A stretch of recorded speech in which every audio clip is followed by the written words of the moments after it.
Hi, welcome back to our second segment of Cambridge InsideOut. I'm Judy Nathans. And I'm Robert Winters. And we haven't really talked, we've had candidates on, so we haven't talked much about the council, but of course they're embroiled in all their election stuff. But there have been some issues. There have been some issues. And public comment, very short this week, but I think a week or so ago, yeah, pretty long. You know, it does sort of dovetail into the election season. Like, absolutely. So, you know, one of the things that I guess it happens with every election is that various groups or candidates decide what the issues are. Right.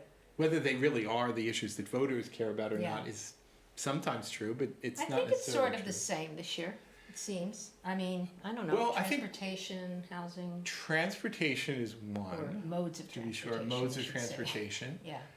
Another one is the endlessly important one of affordable housing. Though I have to say I've been pleased with a shift in the conversation.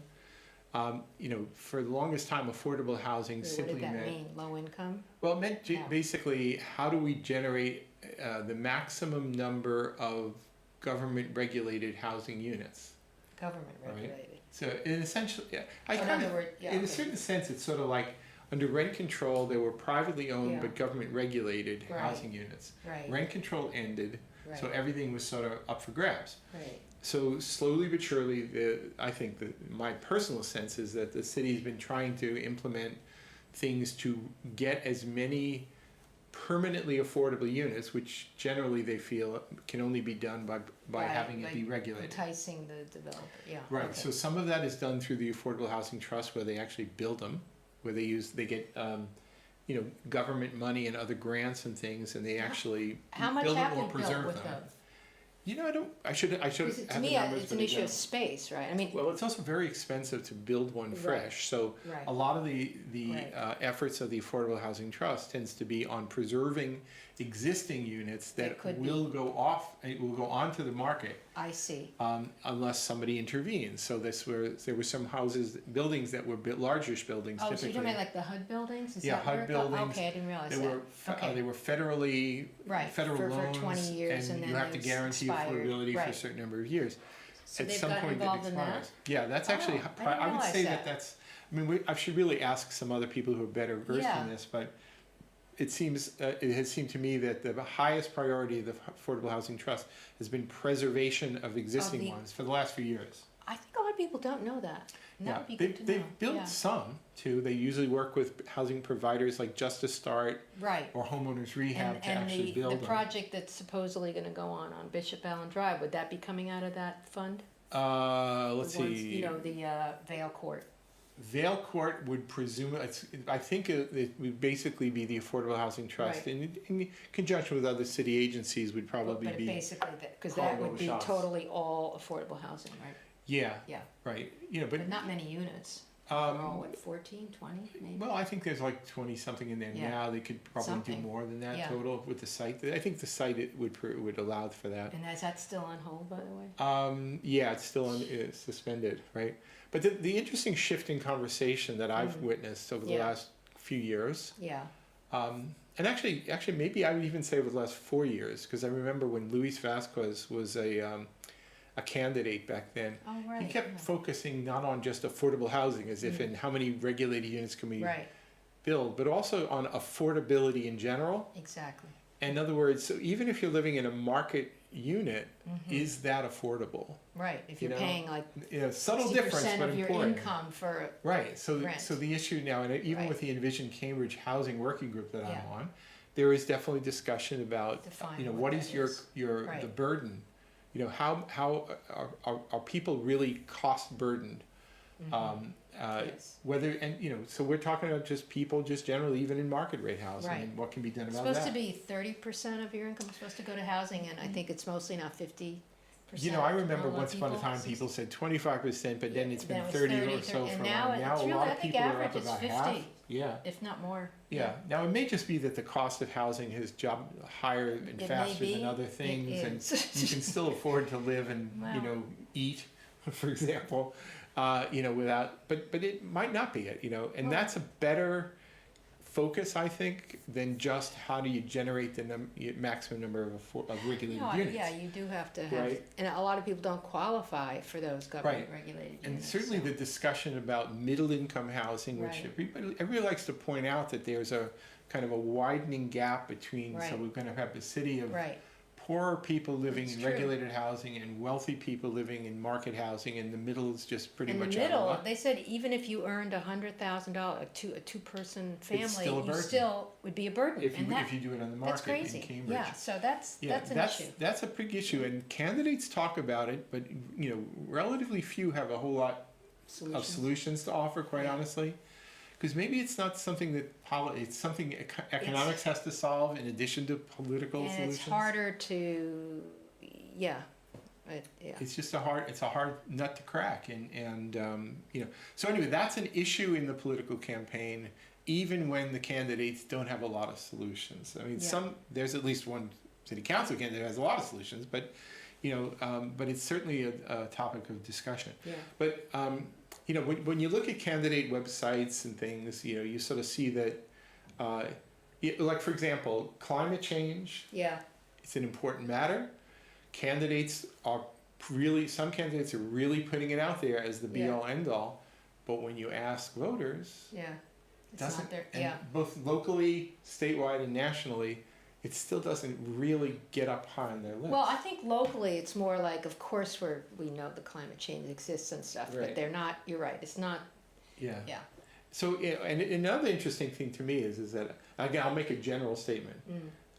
Every city council candidate cares about affordable housing. Right. Every city council candidate. Face it, most of them are all Democrats. Right. Anyway. They all care about climate change. Right. That's not the question. Do you care? It's what do you want to do, and how are you going to do it? Yeah. Or what sort of things would you want to, like for example, if I say I really believe in affordable housing, but does that extend to the point where I say I would like to increase everybody's taxes by $3,000 per year on a property tax to fund a big kitty to just do affordable housing? Well, some people say only if you live in housing that's over $1 million, isn't that where that thing came in, that policy order? Well, I mean, there's one candidate I already know floated the notion about instituting a local income tax.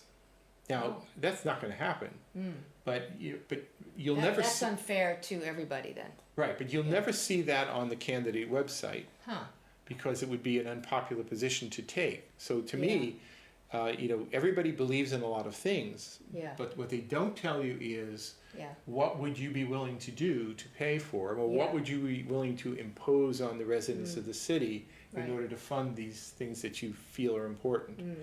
Because that's not going to win you any votes. Right. Right? That's so, true. And a voter would have to really work hard to try and squeeze the candidate to get that kind of information. Right? And, we tend to be kind and gentle here. We don't really press people so hard on things like that. Has anyone ever asked that of the candidates in any of the forums? I don't. How would you pay for this? I haven't heard it. Yeah. Okay. I mean, that's one of the. Well, everyone says we have all this money. We have all this money, but honestly. I mean, it was more than I thought. Right, but the thing is, if building an affordable housing unit from scratch costs $400,000, you'd have to raise a ton of money if you were just going to go out and do that. That's one thing that Carlone brought up about why it's harder because you can only go like 6 stories to make it to be able to build it. Once you go about you're 7, have to build more. You can't build stick construction anymore. Wood Which construction. Which is burning down these days. Right. If you there's right ways and wrong ways to build it. But if you go to steel because you want a bigger building, then you have to go much higher in order to come to the cost. You have to spend more money. Right. So. On the housing thing though, just to relate it to some of the politics, there's kind of an artificial, I think, unfortunate distinction between there's one group, the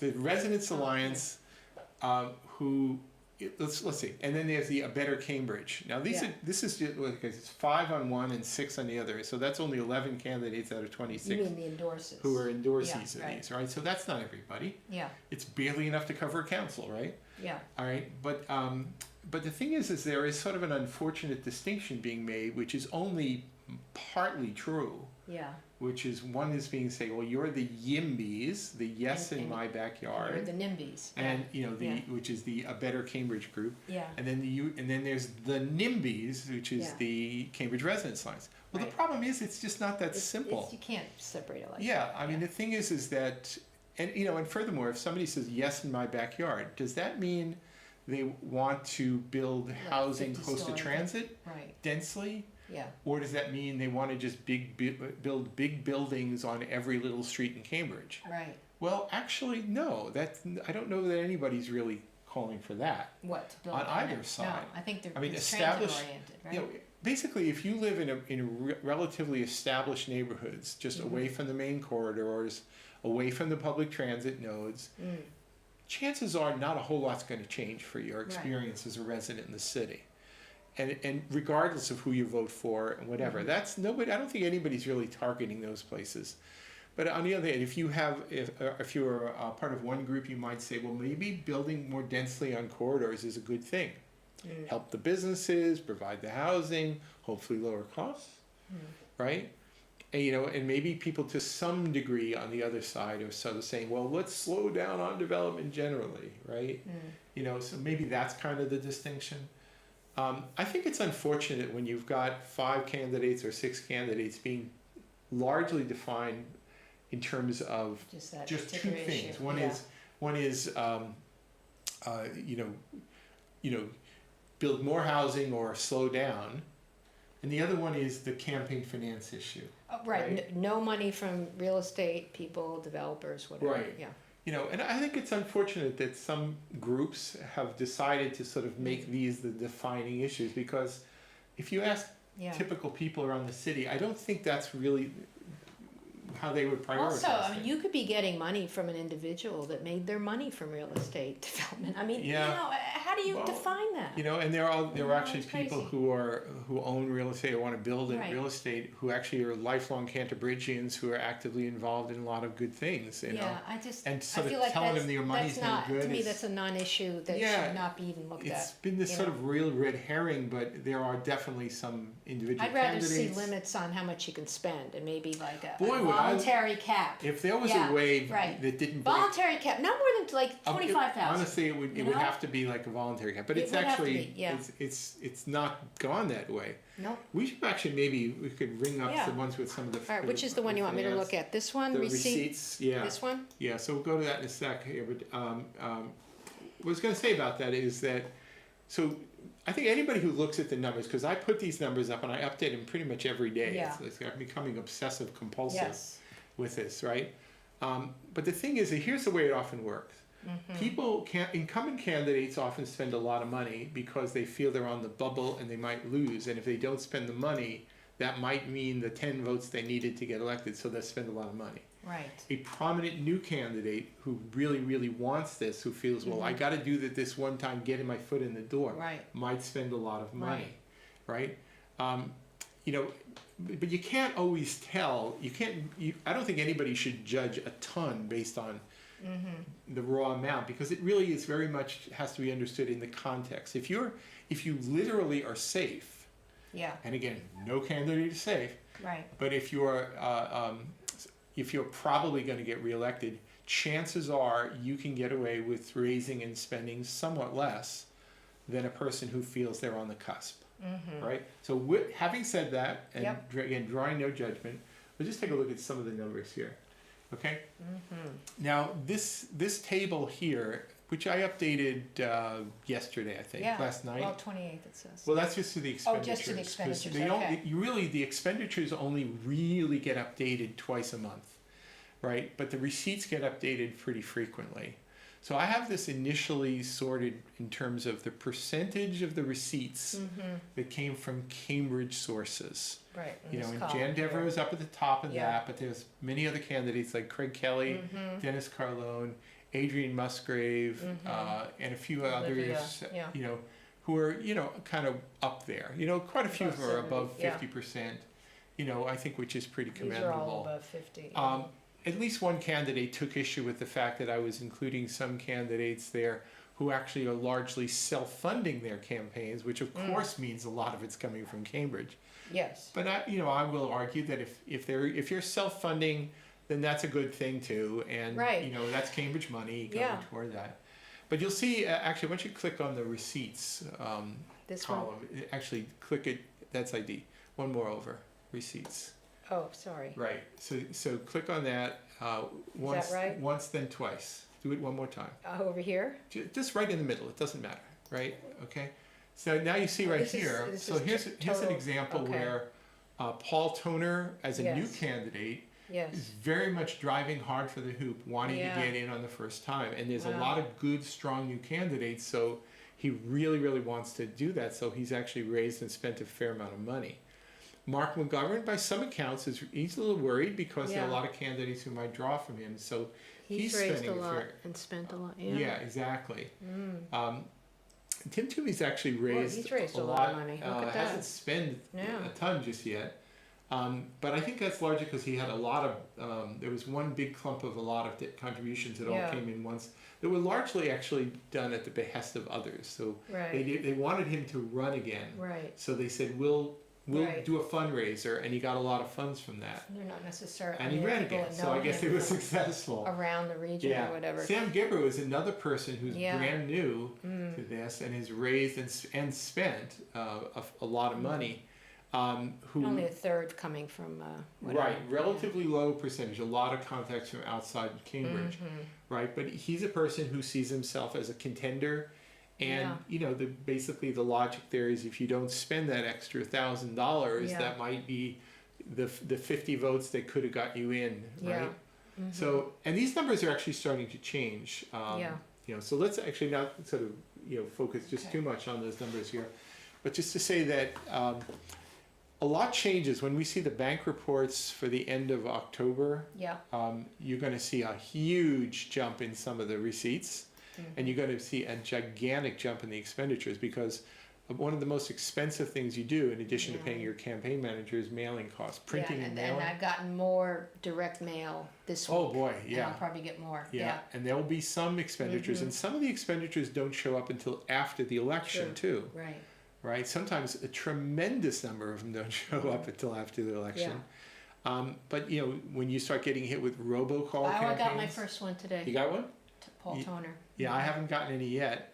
But you're going to get a lot. We'll put you on warning here. You're going to get some. Well, it went right to my voicemail, so I guess it must have been. Right. I don't know. I think those are actually reasonably cost effective. I guess.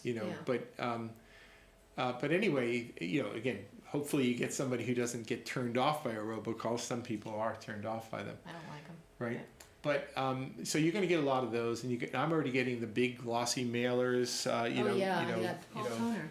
Yeah, I got. Well, I got the money. Josh Bergen, whatever. So the thing is that you got to start if you're already. I mean, we already have a stack of them at my house. I know. I brought mine in. But the way it works, the post office actually is ready. The South Boston Postal Annex is ready. There's a whole protocol with red cards and tags and pre-sorts and everything. And they turn them around super fast because nobody wants your campaign literature. We're not the only city that's voting, right? Yeah, that's right. But nobody wants to have the campaign literature show up the day after election day. So, but you don't want to send it out too early either. Are those first class or are they pre-sorted? It's all pre-sorted. Yeah. It is. Okay. So you're going to get hit hard, and that means the candidates who spend a lot of money. But not as many that I've gotten.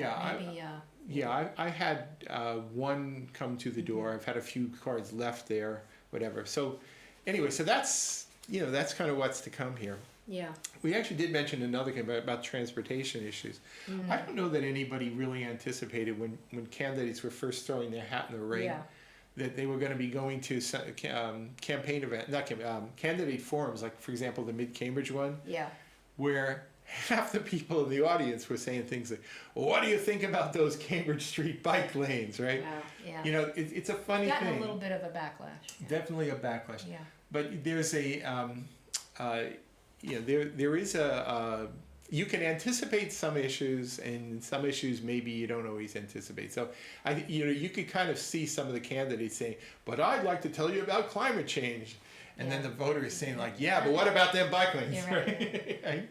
you know. Well, I just, I forget his first name, Skandarian, one of the Skandarian. Bob Skandarian, yeah. Spoke last night at public comment, and I learned something I didn't know, that in Denmark, because he said everyone's touting all the Scandinavian countries as good examples, but they do a lot of enforcement, and there was a $140 ticket for bicyclists if they, I mean, maybe for cars too, but it's an interesting point that no one brings up. It's interesting to me. I mean, not to obsess on the bike things too much, but the thing is that many of the studies that people show are complete apples and oranges. So so for example, you say, well, here we have a study of the relative safety of so-called protective bike lanes in Montreal or whatever, but they don't tell you that that's along a boulevard where there are like 3 lanes of traffic. And it's probably going one way. Which are one way, and if you actually had bikes in there, it would be kind of a problem. So if you separate them there, honestly, I'm a complete supporter of that. I mean, honestly, along Memorial Drive, I don't want to put bikes on Memorial Drive. No. Right? So you want to separate infrastructure for that. Right. I've never been convinced of the need especially or desirability on just just a single lane each way. Yeah. But but some people get very passionate about it, and the other thing too, it's sort of like politics, is that it's not always about fact, and it's not always about, in the case of bicycle infrastructure, about safety. Yeah. Sometimes it's just about, well, we want this, right? I want this outcome. It's a political victory. We want a little piece of turf. It's sort of like, like in a war where you get a beachhead and you sort of get some territory, right? Yeah. So some of the passions that people express are not just based on safety. In fact, actually, it's an interesting thing. Again, I said don't obsess on bikes, but now I'm doing it, right? It's an interesting thing that even the people within the community development department and the bike committee people, they chose not to focus on safety as their big index of what people wanted, because I don't think they were able to really make a case based on safety. So they focused on what they call the comfort. Ooh. And if you actually look at all the stuff that they put out there, it's all about, we will evaluate the Cambridge Street Web based on level of comfort. Oh, I don't like that. Right, but it's sort of like stacking the deck in the sense that if you say, well, would you rather bicycle in a, on your own private highway or not? People say, well, sure, I'd like my own private highway. Sure. Right? That doesn't necessarily mean that it's buying you any more safety. It's just that you're going to feel more comfortable doing it. And I appreciate that. I like to be comfortable too. Right, yeah. But, in terms of pretty significant infrastructure changes, I think the focus should still be on safety. So, but anyway, get back to the politics of it all. I don't think too many people were thinking of this as sort of the defining issue. Well, where did the order come from? There's an order for who put the order out again? About a bicycle. It's an interesting educational something. So guidelines or right. So in the summer meeting, there was an order calling on there to sort of say, well, there seems to be a lot of pushback about this stuff.